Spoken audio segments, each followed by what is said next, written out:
అందిస్తాం, మాకు ఆ పథకాన్ని కొంత ఎక్స్టెండ్ చేయండి, అదనంగా నిధులు ఇవ్వండి అంటే ఈరోజు కేంద్ర ప్రభుత్వం అనుమతించే పరిస్థితి మనం చూస్తా ఉన్నాం.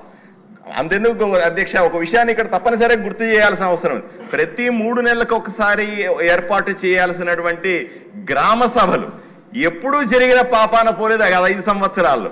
జగన్మోహన్ రెడ్డి గారు ముఖ్యమంత్రి ఉండగా గ్రామ సభ అంటే ఏమిటో తెలియని పరిస్థితుల్లో గ్రామాలన్నీ ఉండేవి. మన ప్రభుత్వం ఏర్పడినాడు ఏకకాలంలో రాష్ట్రంలో ఉన్నటువంటి అన్ని గ్రామాల్లో గ్రామ సభలను ఏర్పాటు చేసి ఆ గ్రామంలో అవసరాలని గుర్తించడంలో సక్సెస్ సాధించింది ప్రభుత్వం.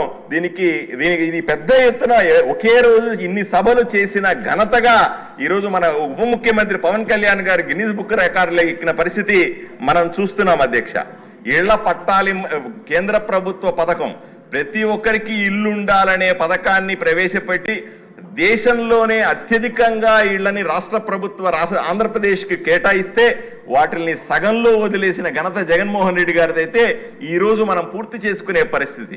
అయ్యా అప్పట్లో మేమే ప్రతి ఒక్కరికి పట్టాలిస్తాం, భూమిని సేకరించి పట్టాల రూపంలో పేదలకందరికీ ఇస్తామని చెప్పి సుమారుగా 2,02,500 కోట్ల రూపాయల అవినీతికి పాల్పడింది. అప్పట్లో ప్రతి ఒక్క ఆంధ్రప్రదేశ్లో ఉన్నటువంటి 151 మంది ఎమ్మెల్యేలు, ఈ మాట చెప్పడానికి ఏమాత్రం వెనుకాడను అధ్యక్ష, 151 మంది ఎమ్మెల్యేలు, ఎంపీలు, ముఖ్యమంత్రి అందరూ కలిసి చేసినటువంటి భూ కుంభకోణం ద్వారా పెద్ద ఎత్తున రైతులకు డబ్బులు ఇవ్వాల్సిన డబ్బుల్ని వీళ్ళు కొట్టేసి, అంటే తక్కువ ధరకు రైతుల దగ్గర నుంచి అగ్రిమెంట్లు చేసుకుని ఎమ్మెల్యేలు ఎంపీలంతా కూడా పెద్ద ఎత్తున సగానికి పైగా అవినీతి. ఒక్క ఎగ్జాంపుల్ చెప్తాను, ఆదోనిలోనే 25 కోట్ల రూపాయలు 65 మంది రైతులకు వెళ్లాల్సి వస్తే కేవలం 9 కోట్ల రూపాయలు వాళ్ళకిచ్చి 15 కోట్ల రూపాయలు అక్కడున్న ఎమ్మెల్యే తినేసాడు అధ్యక్ష.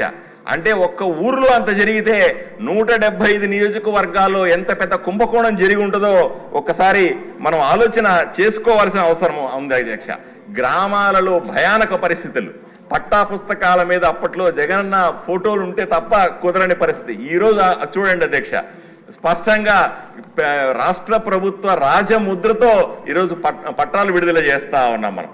ఒకప్పుడు రాళ్ళు అంటే హద్దు రాళ్లకు కూడా చివరికి జగన్మోహన్ రెడ్డి గారి ఫోటో ఉంటే తప్ప కుదరదు అనే పరిస్థితుల్లో అప్పుడుంటే ఈరోజు స్పష్టంగా అవన్నీ తీసి పడేసి రాచముద్రలతో రాష్ట్ర ప్రభుత్వ ఆలోచనల్ని ప్రజల ముందు పెట్టే పరిస్థితి ఈరోజు స్పష్టంగా మనకు కనిపిస్తా ఉన్నారు. ఈరోజు రోడ్లు వేస్తా ఉన్నాం, నీళ్లు ఇస్తా ఉన్నాం. అంతేందుకు అధ్యక్ష, గ్రామీణ ప్రాంతాల్లో సర్పంచులు అధ్యక్ష 5 సంవత్సరాల గతంలో డబ్బులు నేరుగా నరేంద్ర మోదీ గారు సర్పంచ్ అకౌంట్లో డబ్బులేసి ఆ ఊర్లో పనులు చేసుకోవడానికి వెసులుబాటు కల్పిస్తే రాత్రికి డబ్బులు పడితే పొద్దున కల్లా మాయమైపోయేవి అధ్యక్ష. ఎక్కడ పోయినాయంటే కరెంటు బిల్లు కట్టామని కాకిలెక్కలు చెప్పేవాళ్ళు అధ్యక్ష. మన ప్రభుత్వం వచ్చిన తర్వాత నరేంద్ర మోదీ గారు వేస్తున్నటువంటి సర్పంచులకు నేరుగా వేసే డబ్బుల్ని ప్రతి అకౌంట్లో పడుతున్నాయి.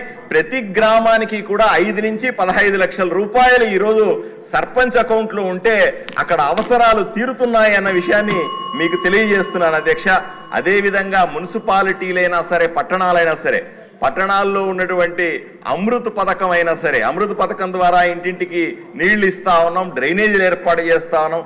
మున్సిపాలిటీలకు ప్రత్యేకంగా ఆర్థిక సంఘం నిధులు కేంద్ర ప్రభుత్వం చేస్తా ఉంది. రాష్ట్రాన్ని అభివృద్ధి చేయడంలో అధ్యక్ష నేను స్పష్టంగా చెప్తా